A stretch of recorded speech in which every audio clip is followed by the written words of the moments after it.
The next problem is to solve this quadratic equation. 3x square minus 4x plus 20 over 3 is equal to 0. So these are the two solutions. There is actually nothing left in this type of problems. You just straight away apply the formula, you know what the coefficients are, you put them in their places, and that's it. You then simplify the expression. So minus b, here b is minus 4. Minus of minus 4 plus or minus square root of b square minus 4 times a, which is 3, times c, 20 over 3, whole divided by 2 times a, 2 times 3.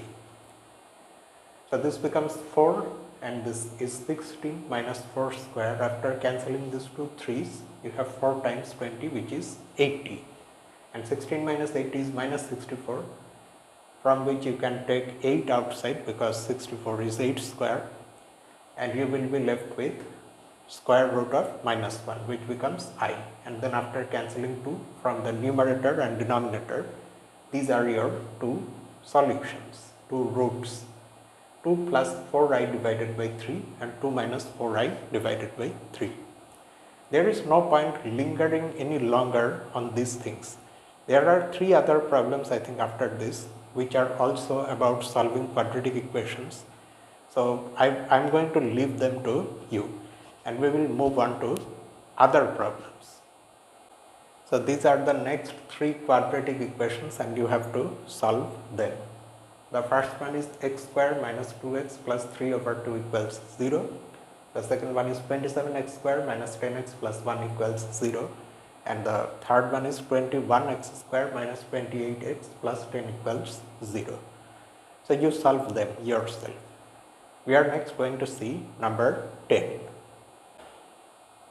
So this is the 10th one. Two complex numbers z1 and z2 are given. z1 is 2 minus I, z2 is 1 plus I. And we have to calculate this quantity. The absolute value of z1 plus z2 plus 1 divided by z1 minus z2 plus 1. Let's start the solution on that side. So we first write what are given to us, z1 and z2. z1 is 2 minus I, z2 is 1 plus I. And then instead of straight away calculating this, let us first separately calculate the numerator and denominator.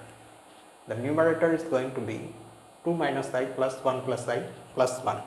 You see that minus I and I vanish, and you have 2 plus 1, 3, 3 plus 1, 4.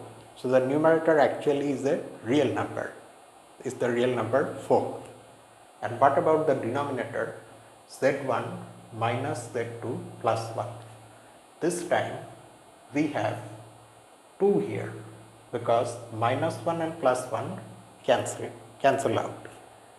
And we have, but this time however I does not vanish. Minus I and minus I, they give us minus 2i, or 2 times 1 minus I. You will realize why I chose to write like this. And now with these two values, let us calculate this. So we put the values here.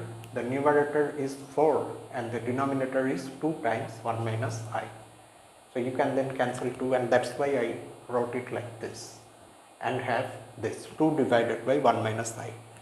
Now the natural tendency whenever we see a complex number like this in the denominator is to multiply and divide by its conjugate, so that we can turn the denominator into a real number. But actually here, fortunately, those things are unnecessary. Why? Because we can write this like this. You recall that property of absolute value, which tells us that if z1 and z2 are two complex numbers, then the modulus or absolute value of z1 divided by z2 is equal to modulus of z1 divided by modulus of z2. We can use that here successfully, and it will be very easy. No need to multiply and divide by 1 plus I and then do all those things. So that's how we get this. Now 2 is a real number and its absolute value or modulus is 2 because 2 is positive. Or if you want, you can view it this way also. 2 is Yes, it is real, but after all it's a complex number also. 2 plus I times 0. So then you can apply the formula for modulus, which is what we did here with 1 minus I.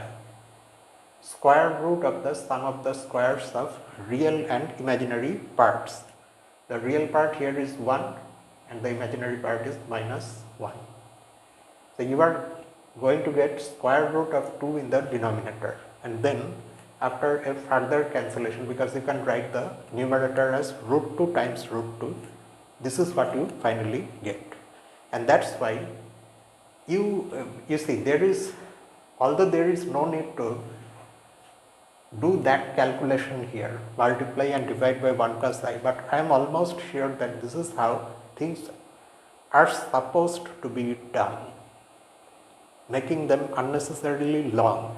That is why this problem is appearing as a miscellaneous exercise problem. But that is just stupidity. If there is a short way of doing things, which also involves a successful application of a property that is available in the text, then why not do it? But anyway, so this is the answer. And let me just end the video here itself. There are a couple other problems that we will solve next week. So see you next week with more solutions. Until then, this is me, Lucifer from a mathematical room. Have a nice day.